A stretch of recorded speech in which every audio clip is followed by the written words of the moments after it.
Hey everybody, welcome. If you're watching this, I'm hoping you've already seen my review of Mage the board game. And if you have, then you already know that I'm absolutely wild about it. So today, I just wanted to take a quick look at the first expansion for Mage Knight, which is the Lost Legion. The first expansion for Mage Knight, designed by Vlaada Chvatil and published by Wizkids. As if anything more could have been added to that wonderful game, now we've got this. So let's have a quick look and just kind of see what you can expect to get with this expansion.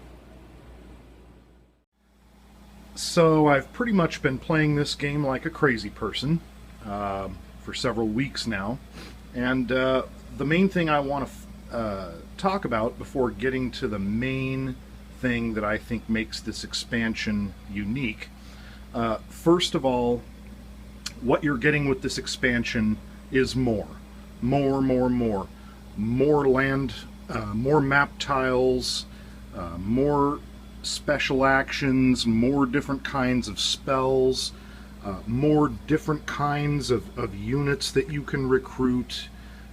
Plus they give you a brand new character, a brand new hero that you can play, Wolfhawk, with her own special deed deck. The new map tiles you'll receive, they're going to have some new different kinds of locations and features for you to explore, like mazes and labyrinths where you can go looking for artifacts. You've got refugee camps. You've got deep crystal mines. You've got walls that will hinder your movement, hinder combat, etc. Another cool thing is that in addition, the original 4 heroes that you get with the base game, for example, here's Tovak, now they're going to get an individual specific action card unique to their deed deck, which really increases the uniqueness and fresh experience depending on which hero you choose to be your representation on the map. But now, in addition to all the extra cool stuff that you would normally expect to get with an expansion, here's really the guts of this expansion and what makes it unique. In the original base game, generally most scenarios have you as a Mage Knight seeking out and conquering the capital cities on the map. And these cities are populated by various monsters and enemy units that you have to defeat, and you win by conquering the cities. But now, instead of just you against stationary targets, now we have this guy, General Volker, and his Lost Legion. Now, in the original game, you had what was called a dummy player. And what would happen is you would take the deed deck of an unused hero, and each turn you would cycle a little bit at a time through that deed deck.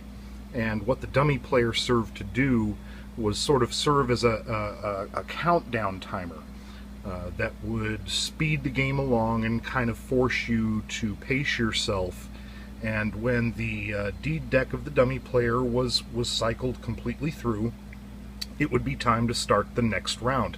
Well, here, what General Volker does is you take that unused hero's deed deck, and depending on the difficulty level you've selected, you'll add a certain number of wound cards, and they serve to kind of slow General Volker down. And each turn that you take, you'll turn up, one more card, and then depending on the color of the card, what type it is, etc., General Volker will take different kinds of actions. Now, sometimes he'll stop and actively try to recruit additional units to his army. Sometimes he'll move. Sometimes he'll seek you out to do combat. Sometimes he'll do a double move.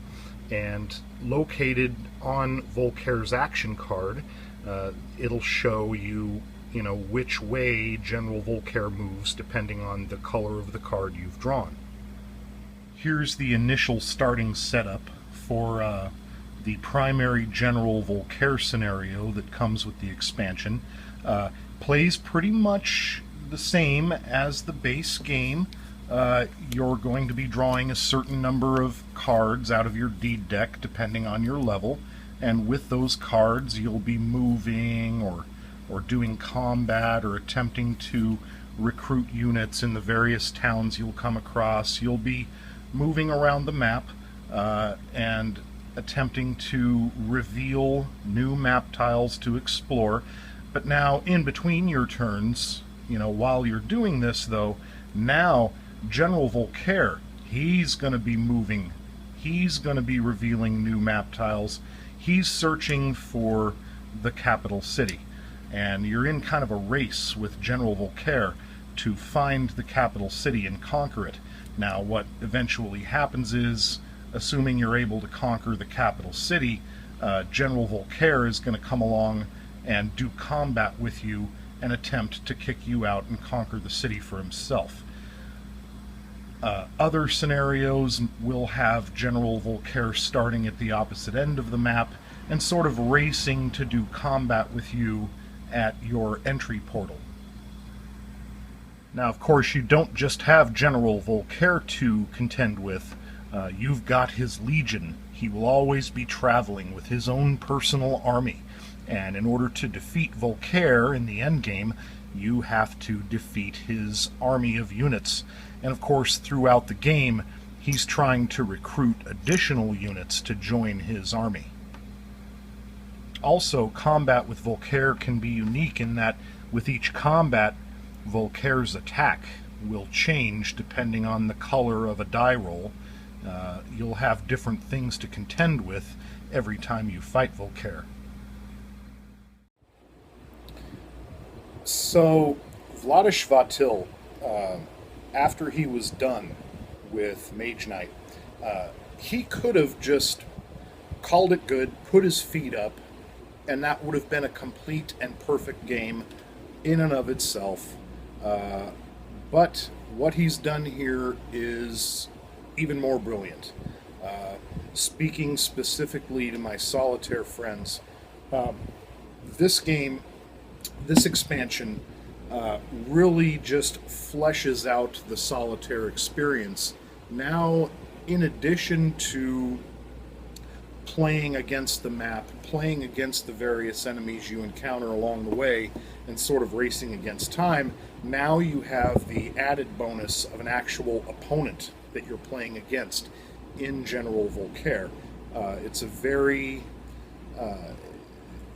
his moves are controlled by a very simple AI that also manages to be extremely effective. Volkaire's movement around the map is going to force you to change your tactics. Mage Knight has always been a game where you have to adjust your tactics on the fly, but now you've got that additional, you've got that opponent that you're playing against now. The longer I play this game, the more I come to appreciate just how much depth is here, how much game there is in Mage Knight. And I guess the main question you're all asking is, okay, I'm getting Mage Knight, or I own it, is this expansion worth it? I'm going to give that, in my personal opinion, a resounding yes. This takes what was a brilliant game to begin with and gives you more of everything, more enemies, more special actions, more spells, more units, more map tiles, more variability, more options. And that's what this game is all about. One thing I kind of failed to comment on in my original Mage Knight review was just the customization, how easy it is to customize your own personal game. depending on your mix of map tiles, cards, whatnot, you can really make your Mage Knight adventure any kind of experience you want it to be. Varying levels of difficulty, additional enemies. You can bump up or down the level of the cities and General Voltaire himself to really make it your own personalized experience. In addition to the scenarios you get with the expansion that feature General Voltaire, you can also use Voltaire in your original Mage Knight scenarios in the place of a stationary city. I've been experimenting in the base game solo conquest scenario with having General Voltaire just kind of wander the map as sort of a roving bad guy that has to be avoided, and that tends to throw a monkey wrench into my plans when I least expect it. So is Mage Knight the Lost Legion expansion worth getting? Yes. So anyway, boy, my experience with this game has been incredible. Mage Knight the board game, the expansion, the Lost Legion, 2 big thumbs up. I highly recommend. That's going to be it for Mage Knight. I hope you enjoyed the video, and until next time, happy gaming.